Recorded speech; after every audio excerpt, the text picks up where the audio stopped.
পদত্যাগ করে দেশ ছেড়েছেন সাবেক প্রধানমন্ত্রী শেখ হাসিনা। বৈষম্য বিরোধী কোটা আন্দোলন জোরদারের পর শিক্ষার্থী ও সাধারণ মানুষের এক দফা দাবির জোরে সোমবার ৫ আগস্ট পতন ঘটে আওয়ামী লীগ সরকারের। এই দিন দুপুরের পর থেকে উল্লাসে ফেটে পড়ে সারা দেশের মানুষ। প্রায় এক মাস ধরে চলতে থাকা আন্দোলনের সঙ্গে আগেই সংহতি জানিয়েছিলেন চিত্রনায়িকা শবনম বুবলী। শেখ হাসিনা সরকারের পতনের পর এই নায়িকা লিখেছেন, স্বাধীনতা অর্জনের চেয়ে স্বাধীনতা রক্ষা করা কঠিন। আমাদের এই সুন্দর বাংলাদেশকে আরও সুন্দরভাবে গড়তে প্রকৃত দেশপ্রেমিকদের যেমন সহযোগিতা করতে হবে, তেমনি দেশের সচেতন নাগরিক হিসাবে সবাইকে দেশ ও দেশের মানুষকে সর্বোচ্চ সহায়তা করতে হবে।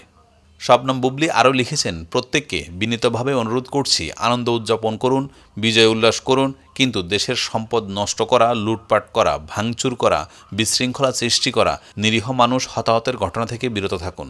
একটি সঠিক দিক নির্দেশনার মাধ্যমে আমরা সবাই চলতে চাই, কারণ বাংলাদেশের মানুষ সর্বোপরি শান্তি চায়।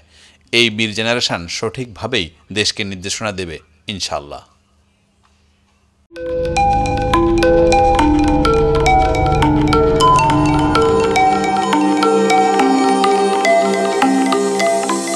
টিভি দেশ ও দশের কথা বলে।